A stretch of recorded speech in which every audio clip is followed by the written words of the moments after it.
Salve, salve, amigos e amigas visitantes do blog do Gusmão. Este é o segundo episódio da série Poema da Resistência, a live do blog do Gusmão. Hoje, dia 6 de agosto de 2020, o nosso entrevistado é o economista e professor da UESC, Sérgio Ricardo Ribeiro Lima. Sérgio tem graduação e mestrado em economia, doutorado em sociologia e pós-doutorado em ciências sociais. Sérgio Lima coordena o Boletim de Conjuntura Econômica e Social, publicação realizada pela UESC a cada 3 meses, e já escreveu vários artigos para o blog do Gusmão. Sérgio é um colaborador antigo do blog. Sérgio, tudo bem? É um prazer te receber aqui no blog do Gusmão para a gente bater esse papo. Opa, boa noite, Emílio. Satisfação. Para mim também é um prazer participar desse bate-papo aí com o blog, com o qual eu tenho o prazer de trocar informações e de contribuir. Certo, Sérgio. Eu e você, nós combinamos iniciar esse bate-papo com um poema de Bertolt Brecht, né? Escolhido por Isso, você. exato. Então, Sérgio, eu vou convidar você para iniciar recitando esse poema, por favor. Pronto, vamos ao poema. O poema se chama Elogio da Dialética, Bertolt Brecht. A injustiça avança hoje a passo firme. Os tiranos fazem planos para 10.000 anos. O poder apregoa. As coisas continuarão a ser como são. Nenhuma voz além das luzes que mandam. E em todos os mercados proclama a exploração. Isso é apenas o começo. Mas entre os oprimidos, muitos há que agora dizem: aquilo que nós queremos nunca mais alcançaremos. Quem ainda está vivo, não diga nunca. O que é seguro não é seguro. As coisas não continuarão a ser como são. Depois de falarem os dominantes, falarão os dominados. Quem, pois, ousa dizer nunca? De quem depende que a opressão prossiga? De nós. De quem depende que ela acabe? Também de nós. O que é esmagado, que se levante. O que está perdido, lute. O que sabe ao que se chegou, que há aí o que o retenha. E nunca será ainda hoje. Porque os vencidos de hoje serão os vencedores de amanhã. Bertolt Brecht. Pois não, Emílio, prossiga uma palavra. Ok, Sérgio, eu não sei se o seu microfone está com som legal. Você conseguiu? Espera aí, um minuto só, Sérgio. Certo.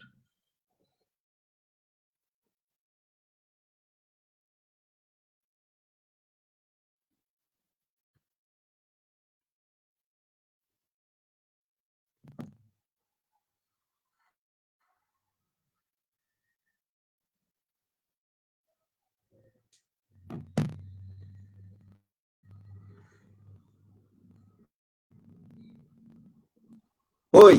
Vamos fazer. É o seguinte, Sérgio, a primeira pergunta que eu vou te fazer, né? Eu estou tendo o prazer aqui de ler o livro de Robert Sherwood sobre o New Deal e alguns bastidores da Segunda Guerra Mundial, que é esse livro aqui sobre Roosevelt e o principal assessor dele, o cara que tocava os programas sociais dele, que era o Hopkins. E eu fiquei muito impressionado, Sérgio, com a consciência social desses governantes, né, de um estadista como Franklin Delano Roosevelt, que assumiu os Estados Unidos em 1929, aliás, os Estados Unidos, a partir de 1929, passaram pela Grande Depressão e milhares de famílias ficaram sem renda, milhares de famílias, milhões de pessoas ficaram sem renda para se alimentar, né? E foi uma crise grave, muito grave, e com o fracasso do presidente que antecedeu Roosevelt, o Herbert Hoover, a situação era tão vexatória que as pessoas não tinha itens básicos de consumo. Então, era um período de uma crise que marcou a história dos Estados Unidos, né? Então, Roosevelt assume a partir de 1933 e investe 4 bilhões de dólares sem ser reajustado, né, o valor da época, sem qualquer tipo de correção monetária na época, e para intensificar, né, para reaquecer a economia norte-americana, que estava profundamente estagnada, né, num estado de letargia. Né? E eu fiquei impressionado com a visão dos caras, porque eles criaram um programa de investimentos em obras públicas, que surtiu muito efeito. Mas eles perceberam que essas obras elas tinham que ser tocadas a longo prazo. E o Harry Hopkins, ele dizia o seguinte, olha, não existe fome a longo prazo, come-se todos os dias. E aí, parte do dinheiro desse programa de obras públicas foi mais rápida, sem haver uma consonância com essas obras, com uma obra específica. Né? Então, assim, para você ter uma ideia, eu quero até ler aqui para você e para as pessoas que estão nos acompanhando, um discurso que Roosevelt fez quando ele era governador, né, que sintetiza a teoria social dele, a filosofia social. O que é o Estado? É a representação devidamente constituída de uma sociedade organizada de seres humanos, criadas por eles para sua mútua proteção e bem-estar.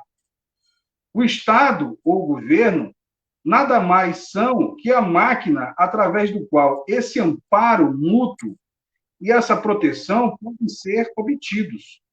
O homem das cavernas lutou para sobreviver desajujado, ou mesmo hostilizado por seus semelhantes. Hoje, porém, o mais humilde cidadão de nosso Estado se sabe protegido por todos os meios e poder do governo.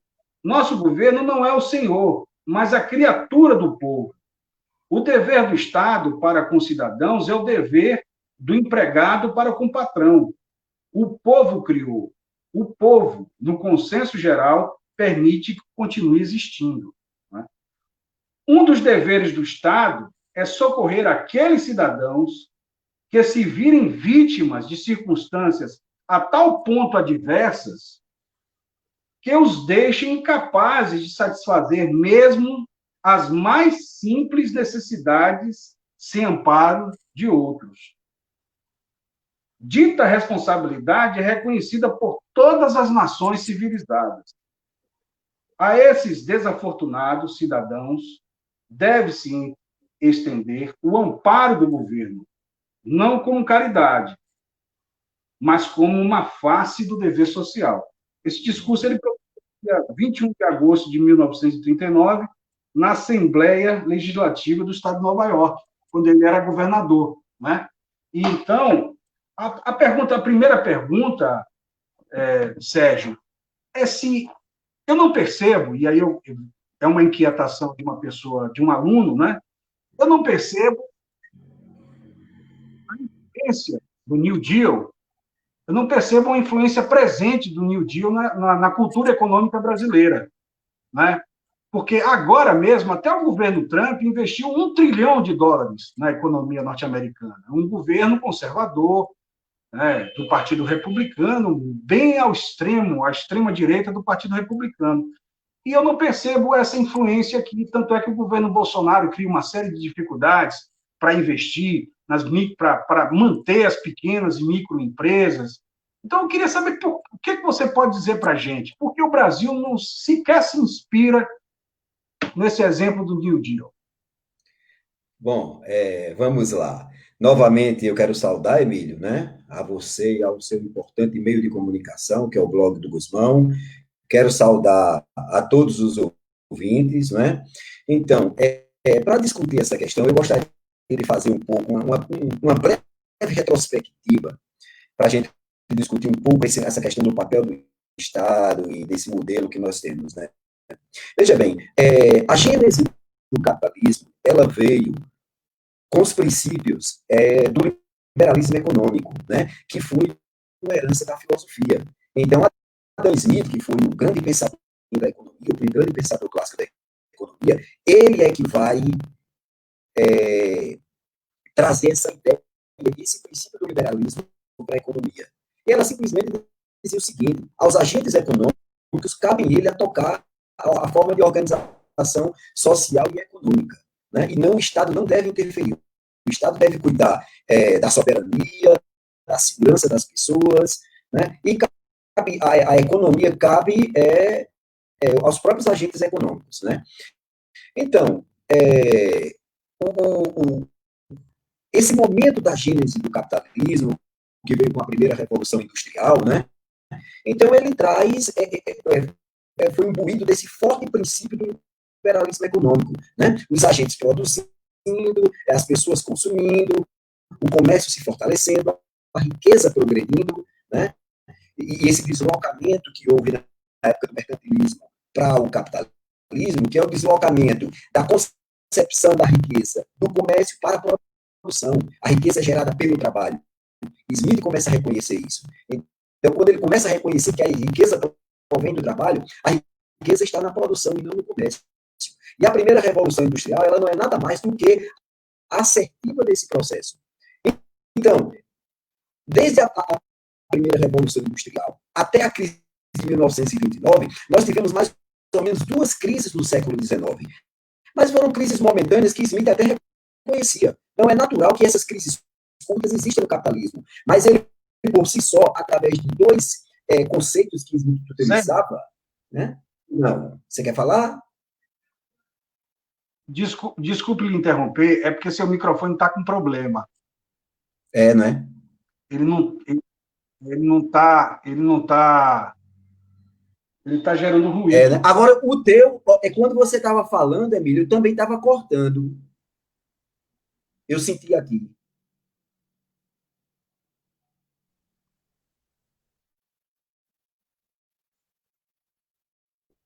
Eu acho que é no seu PC. Eu acho que é no seu PC. Né? Porque aqui não deu ruído, não. Minha esposa ela está acompanhando agora, aqui do meu lado, justamente para evitar esses, né, esses imprevistos, né? E que os imprevistos não passem batidos. Sei, sei. Então, eu vou fazer o seguinte: eu vou trocar, viu, Emílio, o notebook. Agora melhorou um pouco. Melhorou? Agora melhorou. Deixa eu falar aqui. Agora Eu não sei se era, não sei se era o celular que estava próximo aqui. eu acho Talvez que tenha sido era. isso. Né? Melhorou bastante agora. Então, deixa eu fazer o seguinte: eu vou desligar, Emílio. Mas agora tá bom, tá ótimo. Pronto, eu desliguei agora. Você me escuta bem Certo. agora? Tá ótimo? Escuta. Pronto? Muito bem. Você pode continuar, por favor. Então, pode continuar do que estava mesmo? Pronto. Então, vamos lá. Então, Smith reconhecia que as crises, mesmo que houvessem no capitalismo, elas eram de curto prazo. E o capitalismo por si só ajustava. Simplesmente por 2 conceitos que ele tinha em mente. Um era o mercado autorregulável e o outro que ele dizia que era um conceito muito interessante, que era um conceito abstrato, que era não invisível. Ele pula os interesses egoístas, seja de compradores, seja de vendedores. Então, incluído desse espírito liberal, o capitalismo produzindo, as pessoas consumindo. E existe uma lógica no capitalismo, que se transformou numa teoria, é que toda oferta cria sua demanda. Né? Os 2 grandes teóricos Ô, clássicos, Sérgio, não? desculpa, Sérgio, me desculpe. Sabe o que é? Sim. Está acontecendo o mesmo problema aqui da outra vez. Quando você fala, o seu microfone aí capta a sua voz. Então você tem que diminuir. Ou você bota um fone no seu PC, entendeu? Você tem um fone para você botar no computador? Tem, tem. Um momentinho, viu, Emílio?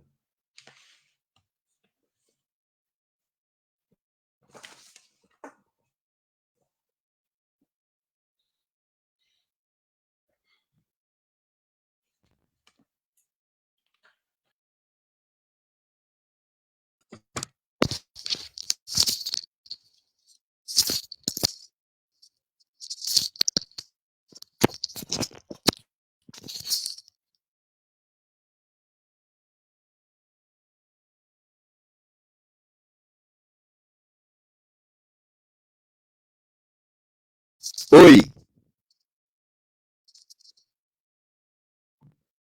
Oi. Oi. Tá ouvindo? Oi, estou te ouvindo bem. Me ouvindo Você bem, está me né? ouvindo? Tô Tô. te Você ouvindo está me bem. ouvindo? Pronto? Então vamos lá. Deixa eu baixar só um pouco o volume aqui, que agora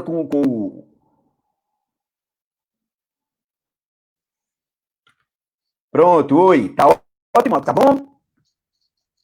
Tá bom. Agora, só para situar as Tá pessoas que estão ótimo. vendo a gente, a pergunta que eu te fiz Hum. é se há algum tipo de uma influência na cultura econômica brasileira, uma influência do New Deal. Pronto, pois vamos lá. Veja bem, a gente pode dizer que num primeiro momento, no momento de transição de uma economia agroexportadora para uma economia industrial, que foi justamente na virada dos anos 30, como o fruto da crise de 1929, no governo de Getúlio Vargas, a gente teve uma política econômica orientada pelo Estado. Né? O Estado tomou em suas rédeas, né? O Estado tomou em suas rédeas uma proposta de desenvolvimento focada nas ações de uma política estatal, porque até então era nos interesses agroexportadores. Então eu poderia te dizer que, não tanto numa perspectiva do New Deal, mas uma perspectiva menor, o Estado foi aquele motor do desenvolvimento industrial brasileiro pós-30. Agora, claro, isso fruto da crise de 1930 e também como inspiração do New Deal. Né? Então, o New Deal foi uma primeira experiência de intervenção estatal e, ao mesmo tempo, foi a negação ou a crítica àquele princípio liberal de que a economia por si só regulava.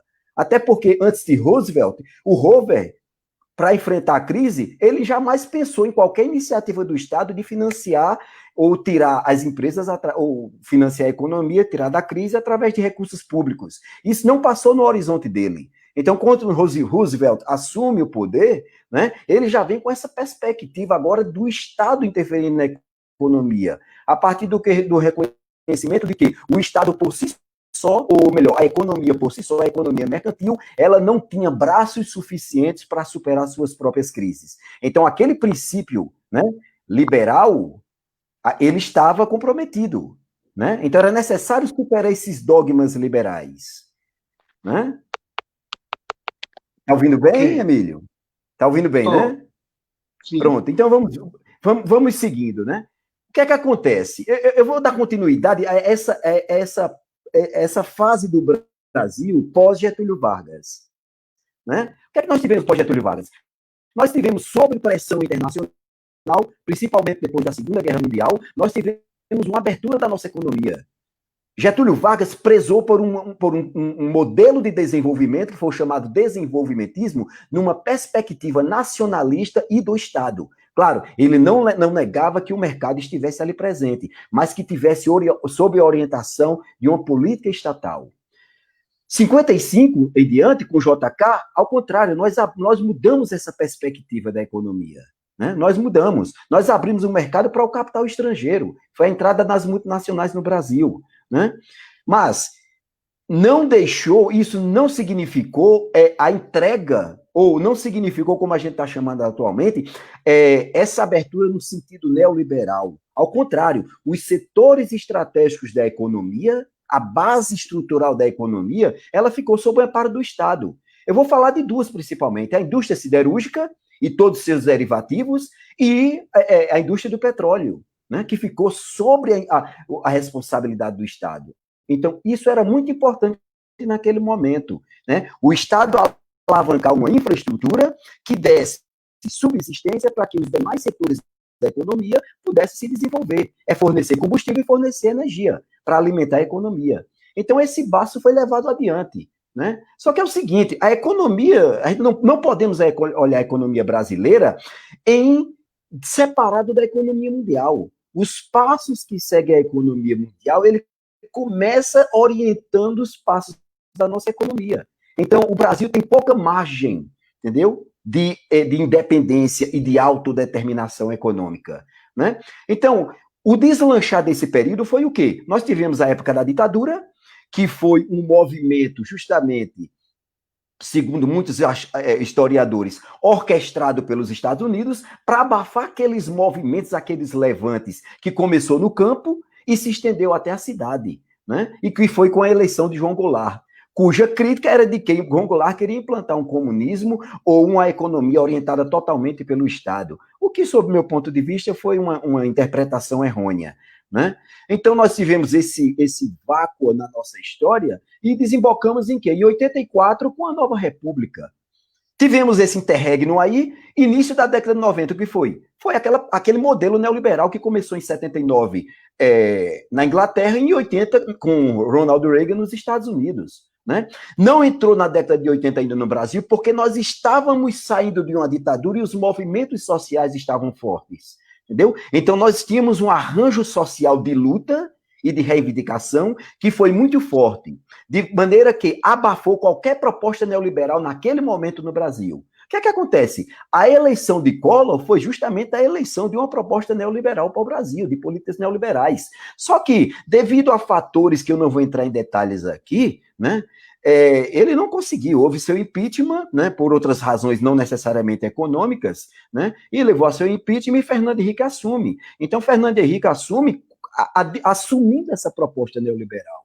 Né? Agora, eu queria deixar um pouco claro, todo mundo fala em neoliberalismo, mas o que é neoliberalismo mesmo? O que é que ele difere do liberalismo lá de Adam Smith? Primeiramente, o capitalismo naquela sua gênese, né, ele estava se estruturando, ele estava nascendo. Então, nós temos uma economia concorrencial, digamos assim, nós tínhamos ainda um Estado que não estava bem forte, não tínhamos as instituições consolidadas. O que é que diferencia para agora?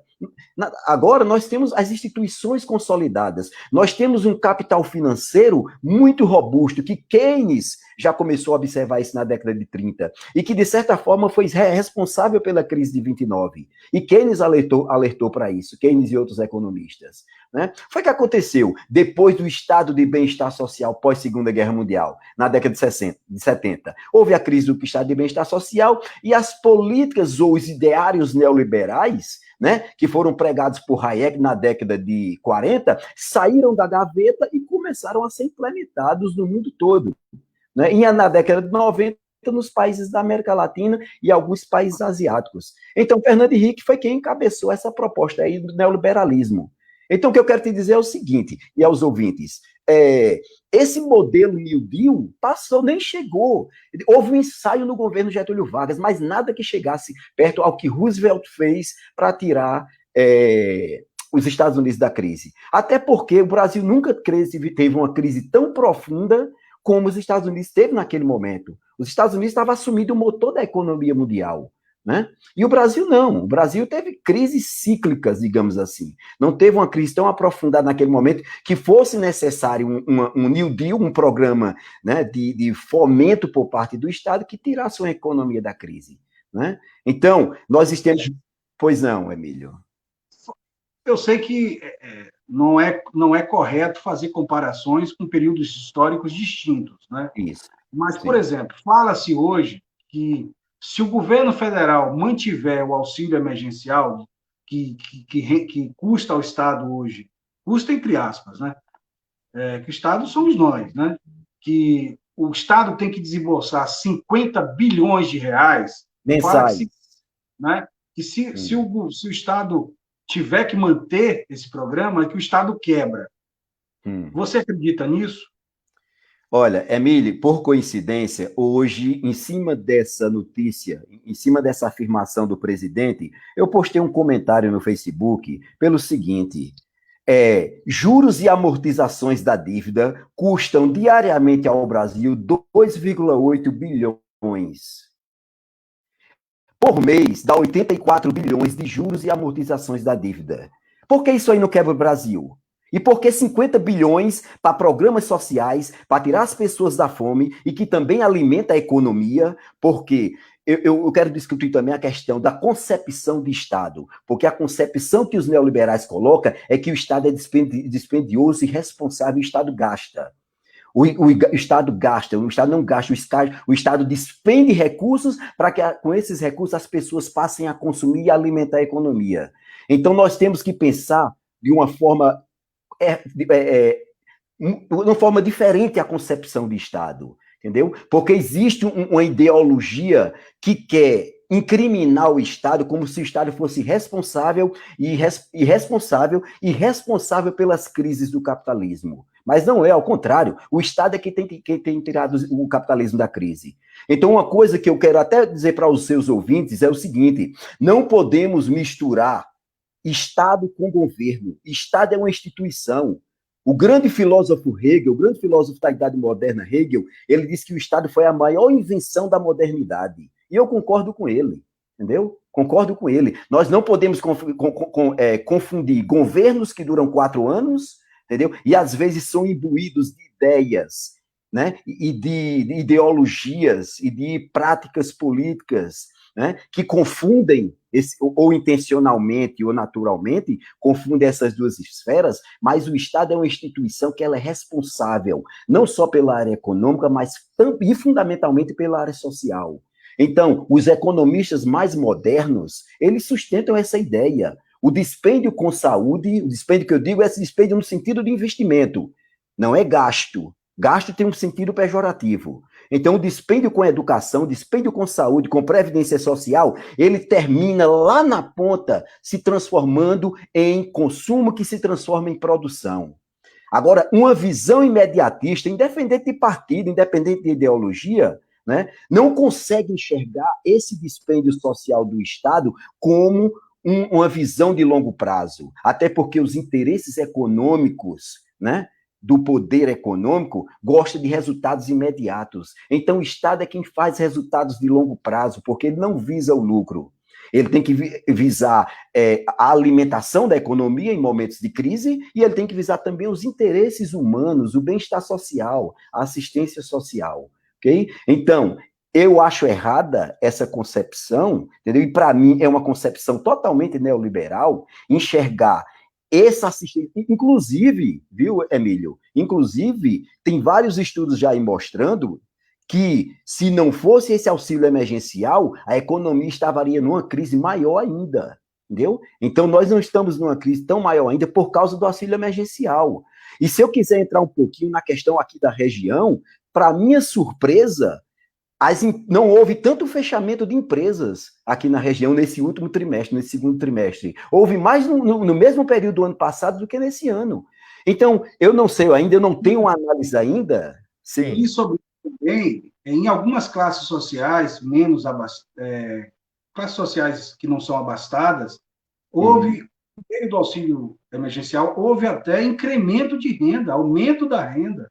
Sem dúvida, Emílio. E para voltar um pouquinho, em 2015, o IPEA fez um estudo, não com o programa Bolsa Família. Ele disse que a cada 1% da renda do Bolsa Família, né, passou a corresponder 1,7% do PIB. Ou seja, o programa Bolsa Família alimenta a economia nos bairros carentes e também no comércio central como um todo. Entendeu? Então, a mesma coisa nós podemos pensar para o auxílio emergencial, que é uma renda bem maior do que o do Bolsa Família. Então, você imagine que essa renda, se eu não me engano, em maio, ela chegou a mais de 50 bilhões. Então, isso não é gasto. Isso é dispêndio na forma que se transforma em investimento nos setores, na iniciativa privada. Então, a gente tem que mudar essa concepção de que o Estado é irresponsável, o Estado gasta, desperdiça recursos. Nós temos que mudar essa concepção. Né? A gente tem que mudar esse conceito de Estado e não confundir com governo. Né? Às vezes, até intencionalmente, né, ideologicamente, as pessoas fazem essa confusão. Né? Ok, Sérgio. Nós combinamos que o Sérgio escolheu outro poema, né? Dessa vez de Vital Farias, que é um poeta paraibano, conterrâneo de Sérgio. Sérgio é de Campina Grande, Paraíba, não é isso? Já Vital Farias parece que é de Itaperoá, não é isso, Sérgio? Itaperoá, isso. Itaperoá. Então, eu vou recitar aqui um poema, como o nome da nossa live é Poema da Resistência, sempre tem que ter um poema no meio. O poema é fundamental, não é isso? Saga de Severinim, Vital Farias. Peço a atenção dos senhores para a história que eu vou contar. Falo de Severinim, lavrador tão popular. que morava numa palhoça e cultivava uma roça perto de Itaperoá. E Severininho todo dia lavrava a terra macia, e terra lavrada é poesia. Mexe com a mão na terra, sobe essa terra, corta esse chão. Planta, que a planta ponte, por esses montes, plante algodão. Severininho vivia até feliz, enchendo os olhos com bem de raiz. E mesmo a plantação estava bonita em flor, e ao seu lado sua companheira tinha o seu amor. Mas como diz o ditado, e haverá de se esperar, depois de tudo plantado, fazendeiro pede para Severininho desocupar. Já tinha até fruta madura, girimum enramado no terreiro, e tinha até um passarinho, que além de ser seu vizinho, ficou muito companheiro. Chega tanta incerteza, a alma presa quer se soltar. Lutar sozinho, qual o caminho de libertar. Severininho ficou sozinho e só, ingratidão não pôde suportar. Correu para o sul, aí a construção civil, de uma vez por todas, desabar. Sérgio, essa cena de Saga de Severininho, contada, né, de maneira marcante por Vital Farias, era uma cena muito comum aqui também, na região do Cacau, né? O fazendeiro, o cacauicultor, o grande cacauicultor, reservava um pedacinho de terra para um funcionário dele, um trabalhador rural mais destacado, desenvolver ali o cacau, plantar o cacau. Quando, depois de muito tempo, quando o cacau já estava crescendo, dando frutos, aí o fazendeiro tomava a terra. Isso aconteceu muito. Às vezes não era o fazendeiro, depois de um tempo deixou de ser o fazendeiro, passou a ser o exportador de cacau. Como os fazendeiros, os produtores, né, adiantavam as safras e, né, vendiam a safra antes dela produzir, antes da produção, que já penhorava, já deixava, já pegava o dinheiro da safra. Então, justamente naquele período lá, quando nós falamos da grande recessão norte-americana, quando houve uma queda acentuada do valor do cacau na Bolsa de Valores, então os fazendeiros da região se viram muito endividados e começaram a perder suas terras para os exportadores. Então, em todas as classes, essa exploração sempre aconteceu, né? Mas trazendo lá, já passamos pelos Estados Unidos, da década de 30 do século passado, e voltando aqui para a região, o cacau não desenvolveu o sul da Bahia. E quando eu falo desenvolveu, eu cito um conceito que você trabalha muito bem em suas aulas, que é o conceito de desenvolvimento, que Celso Furtado trabalha muito bem. Porque o desenvolvimento ele não pode primar pela desigualdade. Não adianta você ter uma classe muito abastada, muito rica, e a grande massa de trabalhadores pobre, porque a economia continua subdesenvolvida, não tem fluxo de capitais. O fluxo de capital fica muito concentrado numa classe com poucas pessoas. Por que isso aconteceu, Sérgio? Fazendo uma reminiscência histórica. Por que isso aconteceu? Olha, Emília, eu vou até voltar um pouquinho, porque por mais que Adam Smith tenha sido um liberal, mas ele disse o seguinte: numa sociedade onde a maioria da população vive na pobreza, a gente não pode ter um progresso humano. Então, veja bem, toda essa história que teve a cacauicultura, né? O que é que aconteceu? Houve, digamos assim, uma certa acomodação por parte desse poder econômico local, que se chamava os coronéis, né? Você sabe melhor do que eu. Então, veja bem, coronel para empresário tem uma diferença muito significativa. Coronel não tem espírito empresarial, né? Eu até estava conversando hoje com um cacauicultor, que ele tem uma visão ele está produzindo chocolate hoje, e ele toca muito nessa questão. A ideia era, não, os preços do cacau lá no mercado internacional estão ótimos, os lucros estão sendo grandes, então, estava para quê? Vamos pensar mais em quê?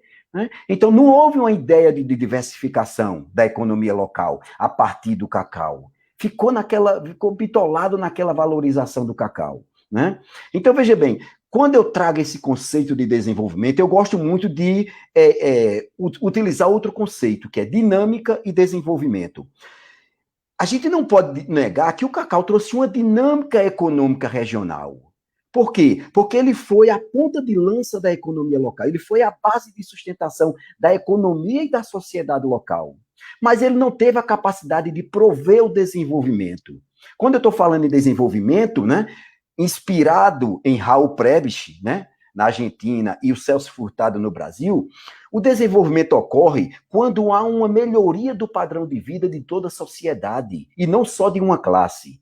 Né? Quando o fluxo de renda, o crescimento econômico, ele permite que haja uma expansão ou uma ampliação dos ganhos e da rentabilidade de uma atividade econômica para todas as classes. E aí você melhora o padrão de vida.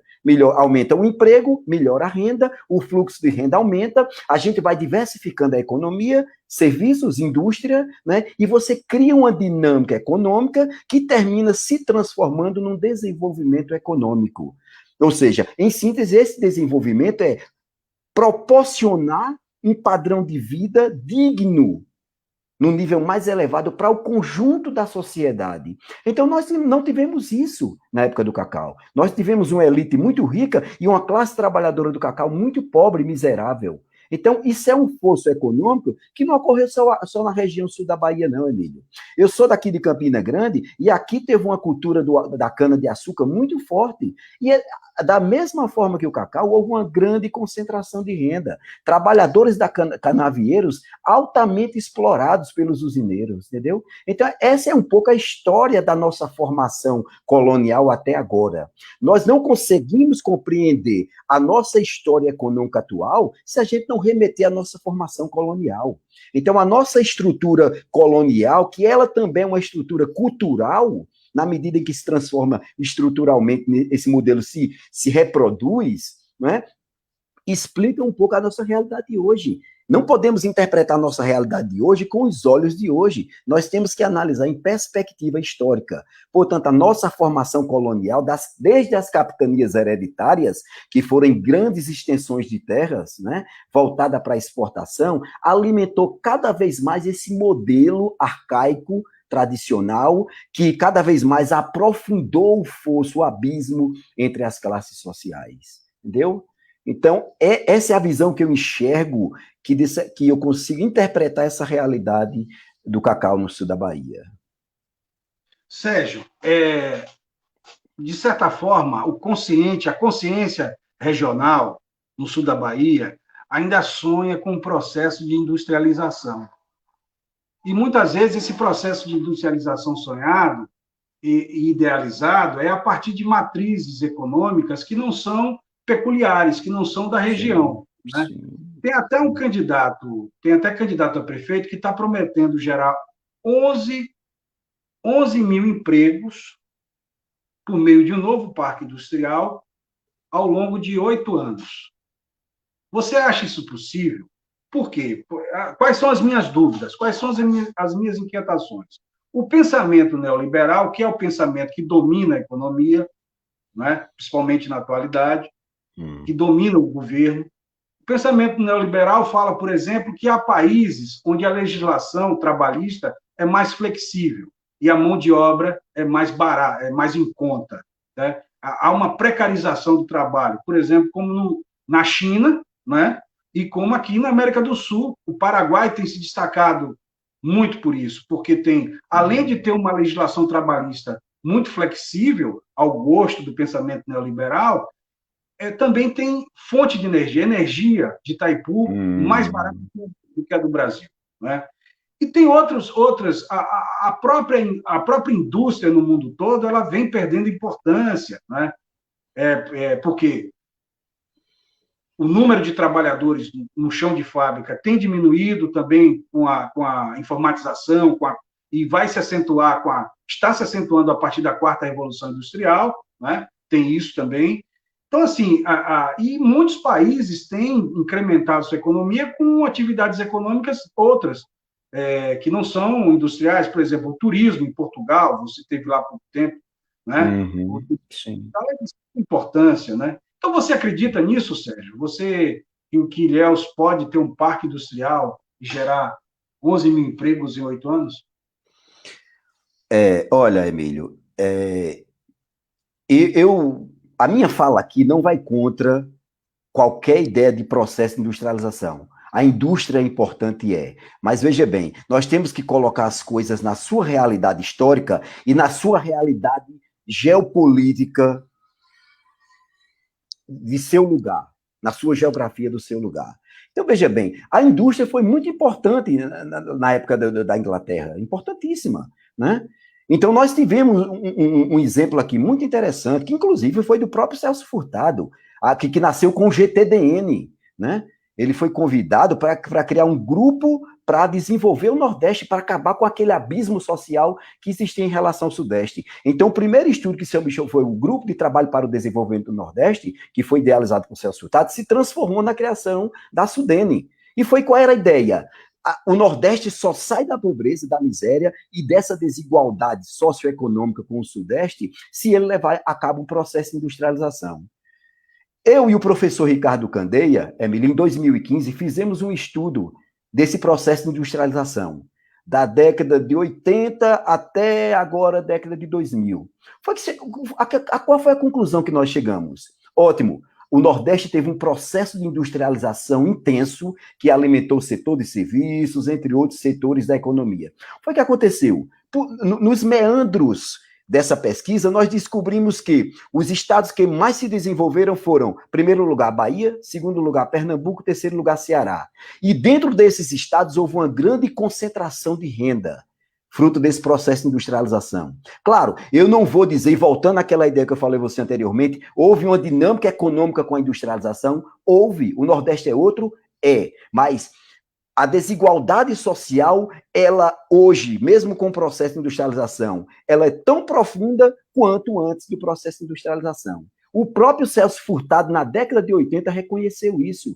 Ele reconheceu que o processo idealizado por ele de industrialização como um salvadouro das desigualdades sociais, ele disse que não adiantava, porque existem elementos próprios na região, existem elementos estruturais que impediram, entendeu, de levar adiante a amenização dessas desigualdades e melhorar o padrão de vida social que ele chama, que era o que ele queria, que era realmente um desenvolvimento econômico. Então, isso não aconteceu. Ele mostra que existe uma luta de classes e a nossa formação colonial, arraigada numa estrutura agrária perversa, são elementos que não estavam lá, né, na arquitetura teórica dele, na arquitetura econômica teórica, mas ele, como tinha uma visão muito ampla, até porque para ele o subdesenvolvimento era acima de tudo cultural, ele chegou a essa conclusão, né, de não haver do processo de industrialização não ter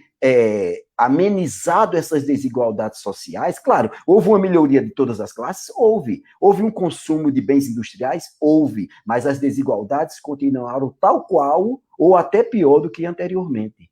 Entendeu? Então, veja bem, voltando para a questão da região, eu fiz um estudo sobre o chamado Polo de Informática em Ilhéus.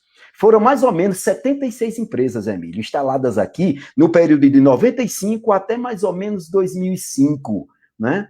2007, e depois foram surgindo mais algumas. Então, foram mais ou menos 76. Quando eu fiz uma análise, cruzando com dados oficiais do CAGED, né? E dados da JUSEB também, né? Peguei dados oficiais. Quando você vai ver em termos de fluxo de renda e em termos de empregos gerados, o que foi que isso gerou? Nada.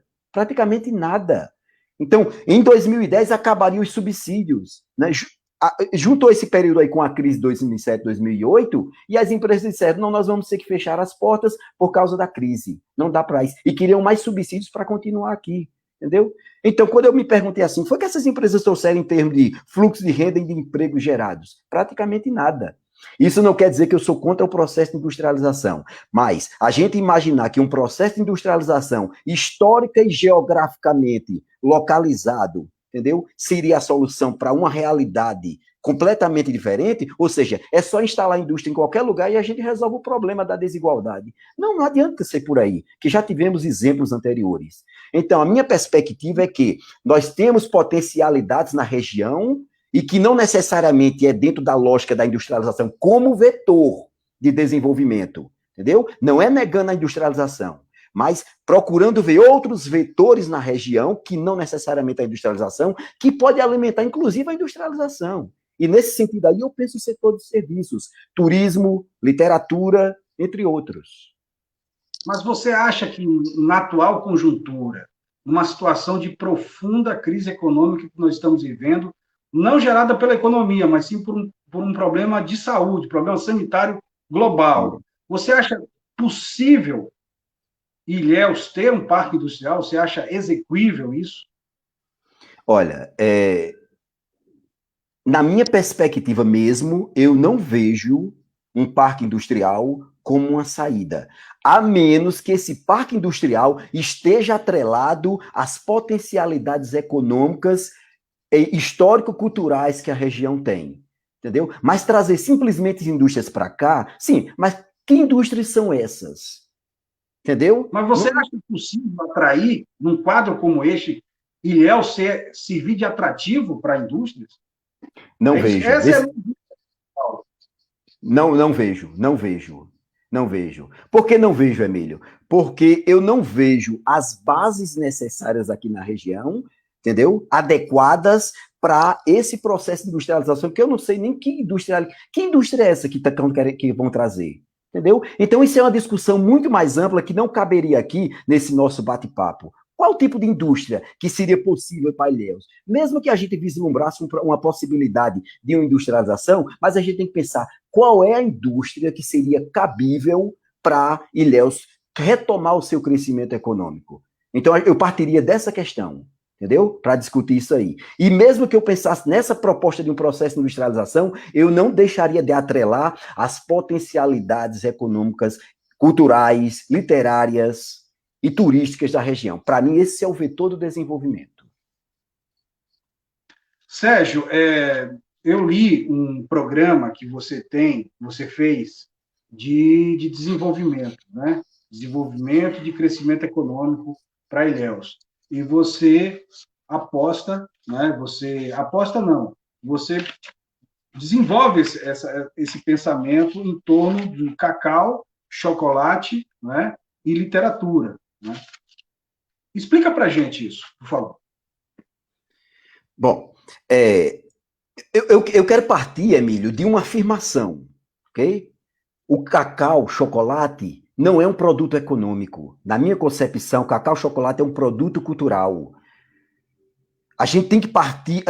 A minha percepção é que a gente tem que começar a olhar agora esses dois elementos econômicos da região, não essencialmente como econômicos, mas como um produto cultural.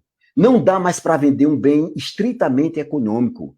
Um bem tem que estar atrelado à sua história, tem que estar atrelado à cultura, tem que estar atrelado à literatura. E a região tem isso, Ilhéus tem isso, a região sul da Bahia tem isso, tem um meio ambiente. Nós temos uma riqueza florestal aí que não tem em outro lugar do mundo. Eu vou me arriscar a dizer que não existe em outro lugar do mundo, tirando a floresta amazônica. Então, nós temos essas potencialidades que devem estar atrelado a essa base, a esses dois pilares, cacau e chocolate. Então, não é uma visão estreita. Eu também não tenho, o que eu propus aí, que eu escrevi, não é nenhum projeto mirabolante que vai tirar a região imediatamente da crise e vai resolver o problema da desigualdade. Mas eu penso isso aí como um ponto de partida, como uma ideia para a gente construir uma proposta. Entendeu? É nesse sentido. Sérgio, nesse mesmo programa, você fala também sobre a importância do recurso que é injetado na cidade proveniente dos programas sociais, Bolsa Família, BPC, que é o benefício de prestação continuada. Você chega a comparar que os recursos dos programas sociais são maiores do que as receitas próprias do município.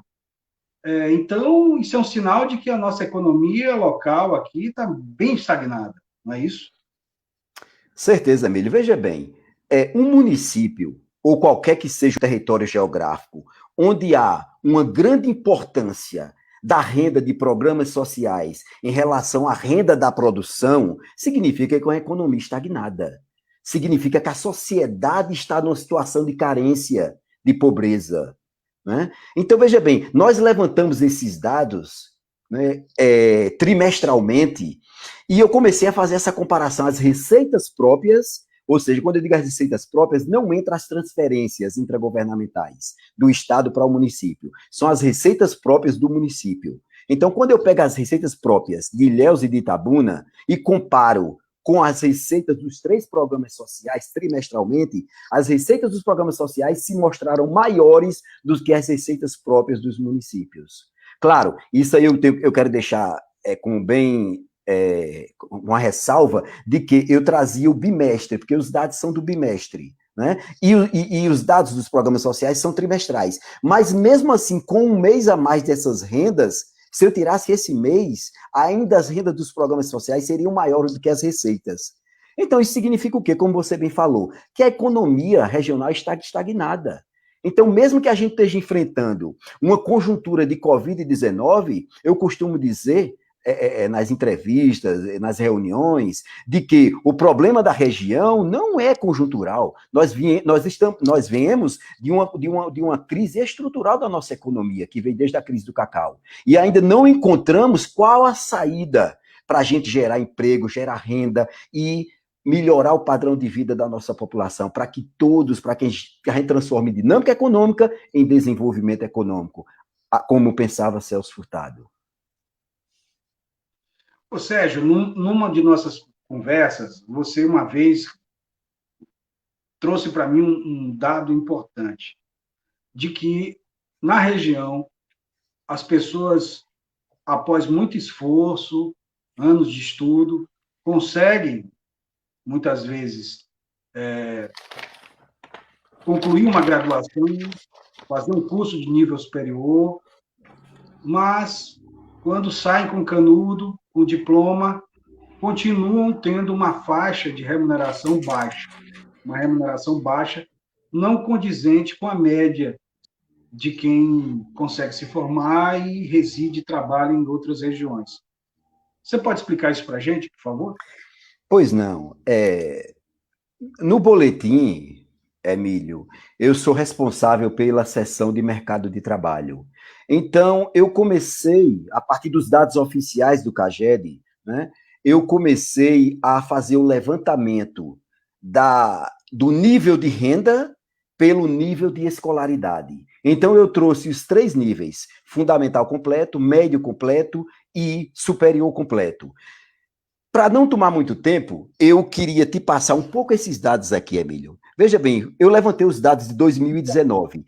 Então, eu peguei o número de admissões em 2019 na região intermediária, Ilhéus e Itabuna, com a nova divisão regional, que ela é composta por 51 municípios, ok? Então, foram 34.918 pessoas admitidas. Para ser breve, desse total, concurso superior, foram apenas 2.821 pessoas empregadas, ou seja, 8,08%.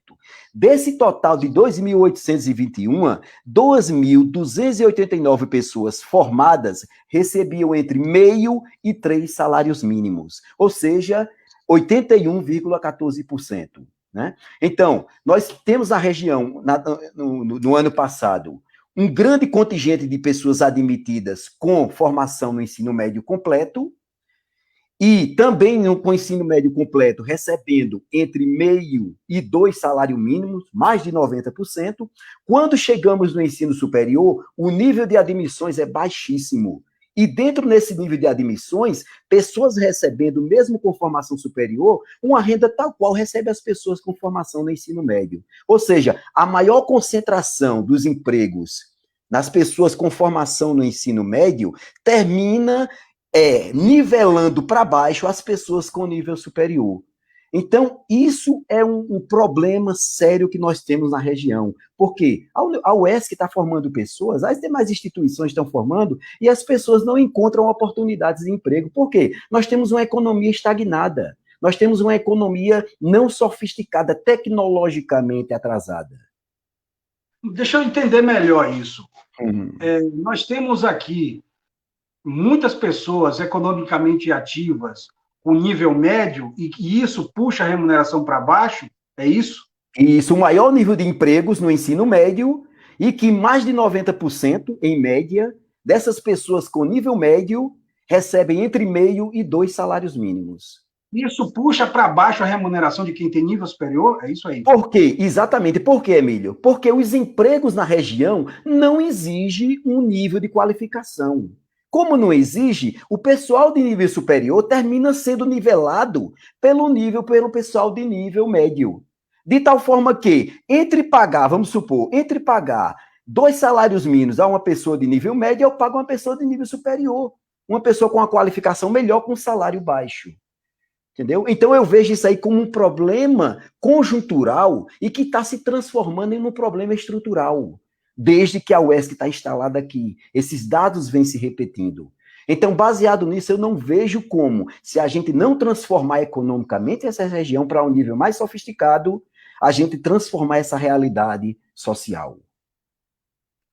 Sérgio, você tem dados que possam nos situar dos impactos que essa crise econômica gerada pela pandemia do novo coronavírus gerou na região? Você pode comparar, por exemplo, com o primeiro semestre do ano passado? O que você pode nos trazer? Quais os impactos no mercado de trabalho, especificamente? Certo. Pronto, então vamos lá, Emílio. Inclusive, eu vou adiantar até alguns dados, porque o boletim está saindo agora em meados de agosto, entendeu? Então, alguns não estão prontos. Mas, por exemplo, eu vou colocar assim, por alto, né? Por exemplo, na questão das empresas, eu levantei assim rapidamente os dados das empresas. Nesse semestre, o número de empresas, o saldo negativo foi menor do que no ano passado, entendeu? Isso me surpreendeu, né? Ou seja, se as empresas conseguiram se sustentar mesmo com a pandemia, o que será que houve? Aí quando eu vou para o mercado de trabalho, o contingente de pessoas que foram jogadas fora do mercado de trabalho não foi pequeno, entendeu? E as empresas estão se mantendo. Então o que é que acontece? As empresas estão desempregando para poder se manter. Então isso é um resultado perverso da pandemia, entendeu? Só para te citar aqui, no caso da região intermediária Ilhéus e Itabuna, eu não tenho os dados do semestre como um todo, eu tenho até maio. Foram 14.671 empregos perdidos nos 51 municípios que compõem a região intermediária Ilhéus e Itabuna. No mesmo semestre do ano passado, foi um saldo positivo de 4.253 empregos. E agora, menos 14.671 empregos. Isso para a região. Ou seja, no ano passado, entre pessoas desempregadas e pessoas admitidas, houve um saldo positivo de 4.000 vagas. 4.000 vagas. Né? O que é esse saldo? Esse saldo é a diferença entre admissões e desligamentos. Entendeu? Então, você tem um saldo positivo ou um saldo... 14.000 pessoas colocadas fora do mercado de trabalho. Na região intermediária Ilhéus e Itabuna, composta por 51 municípios de janeiro a maio. Okay? Ou seja, nós tivemos menos 10.000 empregos nesses 5 meses na região. Ah, não, é pouco. Se nós pensarmos que cada emprego desse é um pai de família, isso traz um impacto social muito significativo para a região. Mas chega a 14.000, você disse 14.000, não foi? 14.000, isso. Saldo negativo de janeiro a junho, de janeiro a maio, na região intermediária Ilhéus e Itabuna, composta por 51 municípios.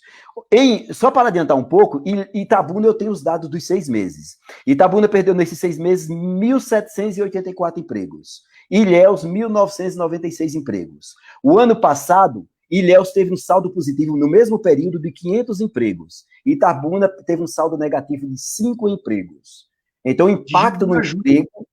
Janeiro a junho, isso. No caso de Ilhéus e Itabuna, foi janeiro a junho. Entendeu? Da micro-região dos 51 municípios, de janeiro a maio. De janeiro a maio. Micro-região não, na região intermediária Ilhéus e Itabuna. Ok? Porque com a nova divisão regional do IBGE, a micro-região ela ainda é oficial, mas no boletim nós já trabalhamos com a nova divisão regional, que é a região intermediária Ilhéus e Itabuna. São 51 municípios. São 51 municípios, que é maior do que a micro-região Ilhéus e Itabuna. Certo, okay? Certo. E as empresas, você disse que o impacto não foi tão ruim, você tem esses dados, assim?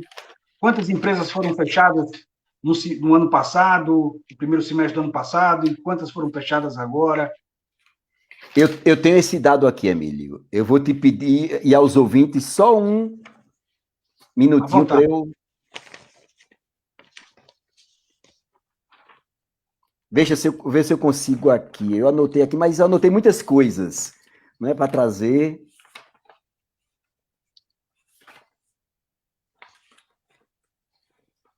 Não, eu não estou achando aqui, Emílio, eu não queria tomar muito tempo para procurar isso aí, tá bom? Mas, assim, por alto, falando, por exemplo, nós tivemos menos 150 empregos no primeiro semestre do ano passado, e esse ano menos 98, se a memória não me falha. Ou seja, o saldo entre empresas constituídas e empresas extintas, o saldo foi mais negativo no primeiro semestre do ano passado do que neste ano, mesmo com a pandemia.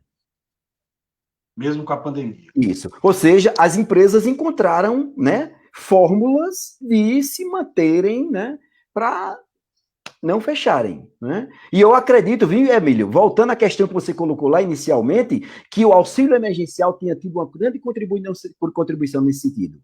Então, eu vejo dois elementos, dois aspectos. O auxílio emergencial de um lado e as empresas desempregando por outro, diminuindo seus custos com o trabalho, né? Veja bem, isso é apenas uma suposição. Eu não tenho um estudo científico nesse sentido ainda.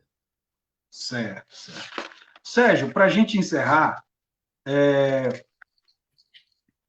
você acha que essa crise agora, a crise causada pelo coronavírus, pelo novo coronavírus, essa crise sanitária global, ela é pior do que a grande recessão de 1929 e a crise de 2008? Os dados apontam isso? Os números? Veja bem, Emílio, é até difícil responder a essa sua pergunta, porque o horizonte da influência e do impacto do Covid, ela não terminou, e não sabemos quanto tempo vai durar, né? Mas eu vou te trazer um dado que, de certa forma, ele foge à sua pergunta, mas, por outro lado, ele ajuda um pouco a gente começar a refletir. Veja bem, a Guerra do Vietnã, que durou mais ou menos 6 anos, matou 55 mil americanos, né? A pandemia, nesses 5 meses, 6 meses, já vai matando mais ou menos 150 mil americanos, entendeu? Então, isso, claro, isso aí é um dado à parte, né? Mas o que é que traz de diferente essa pandemia? Ela tem que trazer, e está trazendo, já está se discutindo na Europa, um novo olhar, um novo modelo econômico. E em que sentido esse modelo econômico? Que ele se contrapõe, inclusive, a essas ideias neoliberais, né? Que são contra investimento em educação e saúde, né? Ou seja, o que eu quero dizer é que no mundo todo, e com mais ênfase naqueles países da América Latina, o impacto do Covid, né, nesses países cuja fragilidade no sistema de saúde é maior, foi muito maior, entendeu? E particularmente no caso do Brasil. Nós temos um sistema de saúde que foi uma excelência, que foi aprovado na Constituinte de 88, com a introdução das políticas neoliberais na década de 90, fundamentalmente com Fernando Henrique, ele começou a ser atropelado.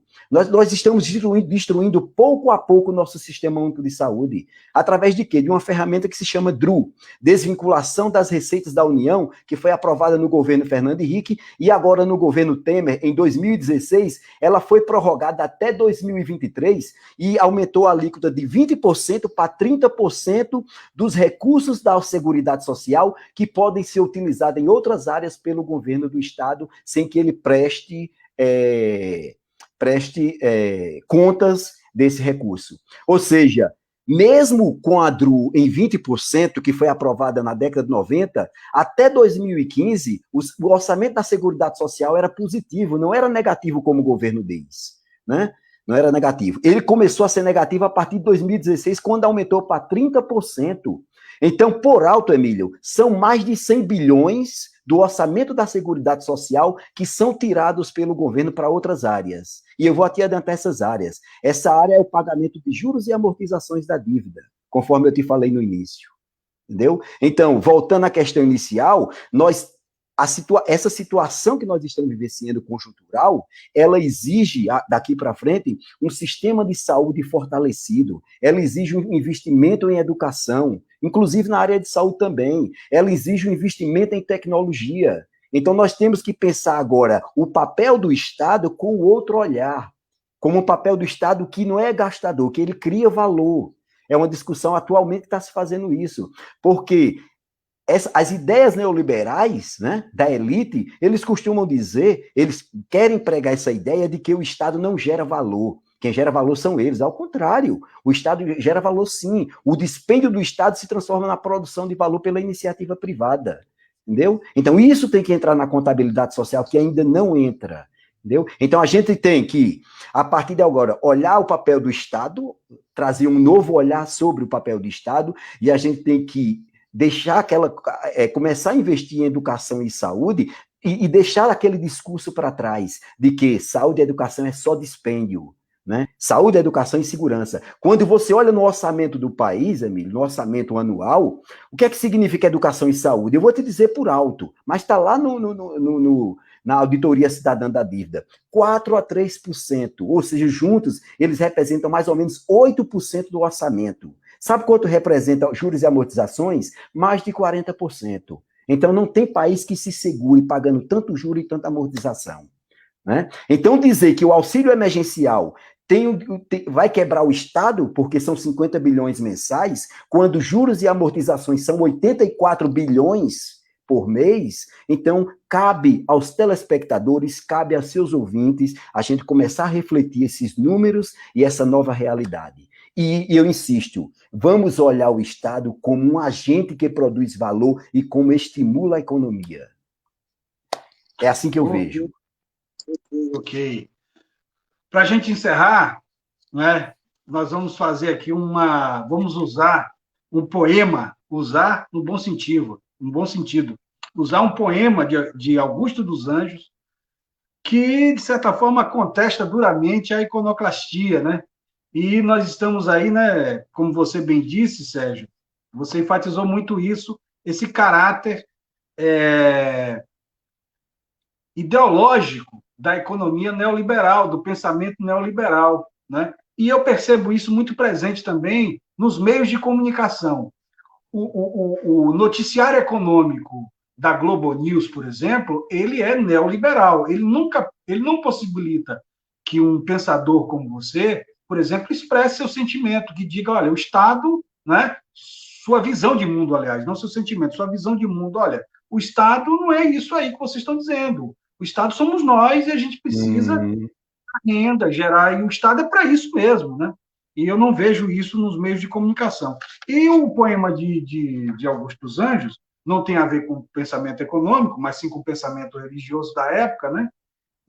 Que ele viveu entre 1884 a 1914, mas é, sim, vamos dizer assim, uma boa pedrada na iconoclastia. Então, eu vou recitar uma parte, né? Pronto, pois não. Pois não, Emílio. Vou começar. Vandalismo, Augusto dos Anjos. Meu coração tem catedrais imensas, templos de priscas e longínquas datas, onde no nume de amor em serenatas canta a aleluia virginal das crenças. Na ogiva fúlgida e nas colunatas vertem lustrais e radiações intensas, cintilações de lâmpadas suspensas, e as ametistas, e os florões, e as pratas.